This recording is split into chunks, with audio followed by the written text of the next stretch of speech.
దేవునికి స్తోత్రము. అనుదిన దేవుని వాక్య ధ్యానమునకై ఈరోజు అనగా 2025 సంవత్సరము జూన్ నెల 27వ తారీఖు.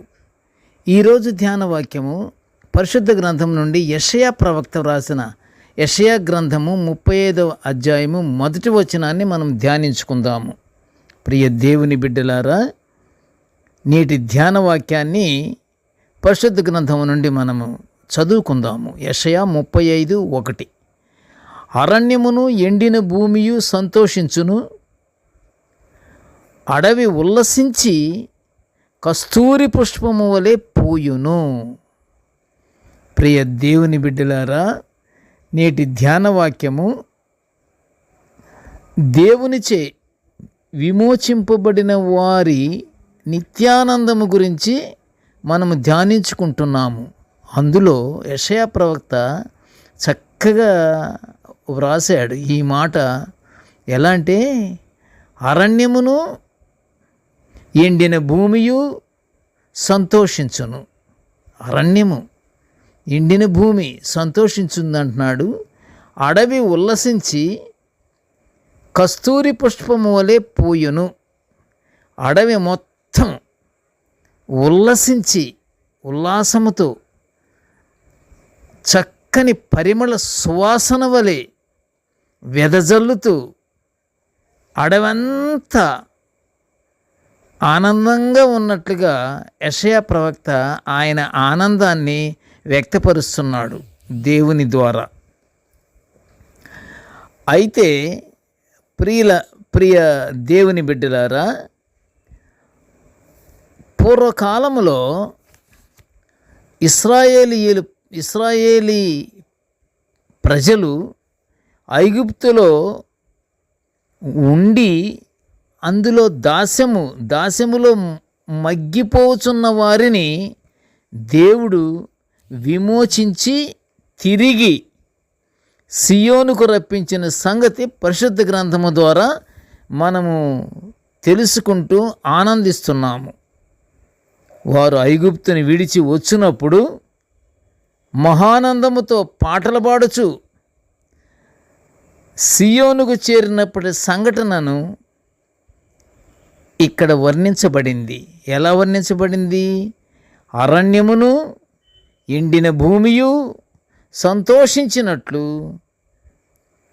సుగంధ పరిమళ వాసనతో వెదజల్లుతున్నట్లు యెషయా ప్రవక్త నేటి ధ్యాన వాక్యములో వర్ణించిన విధానాన్ని మనము ఇక్కడ చూస్తున్నాము.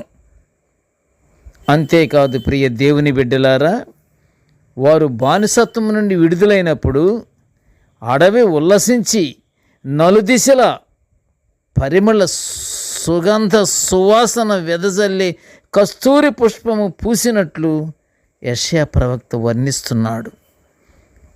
వారు అన్ని 430 సంవత్సరములు దాస్యములో మగ్గి దేవుని యొక్క చిత్తములో మోషే ద్వారా వాళ్ళు బయటికి వస్తుంటే అడవి ఎండిన భూమి సంతోషిస్తూ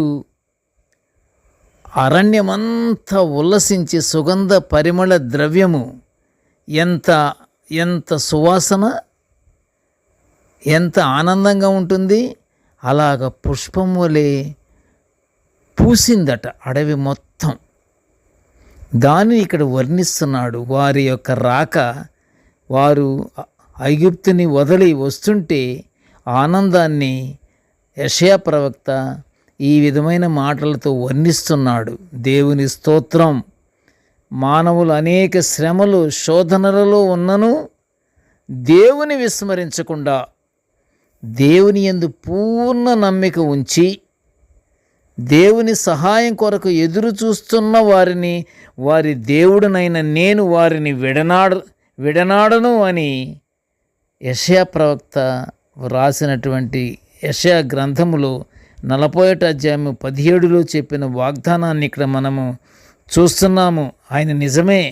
మనం ప్రభువు కొరకు, ప్రభు సహాయం కొరకు, ఆయన ఆశ్రయం కొరకు మనము వేచి చూస్తుంటే పూర్తి విశ్వాసముతో వేచి చూడాలి.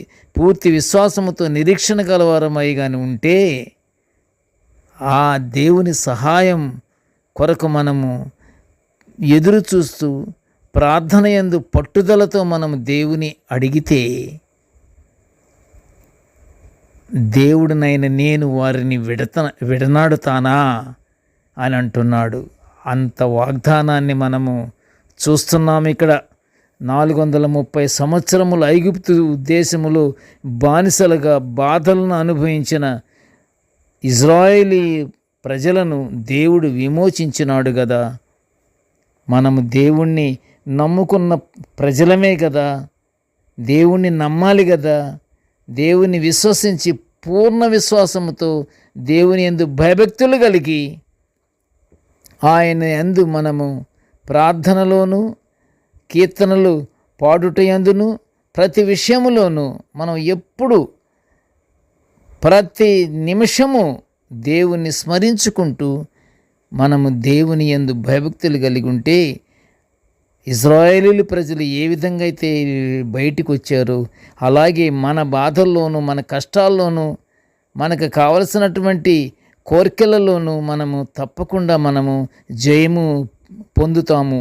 ప్రియ దేవుని బిడ్డలారా, ఆయన ఆజ్ఞలు పాటిస్తూ నిత్యము ప్రార్థనలు చేసుకుంటూ నిరీక్షణ గలవారమై, ఇది చాలా ఇంపార్టెంట్, నిరీక్షణ కలిగి ఉండాలి. తప్పటడుగు వేయకూడదు.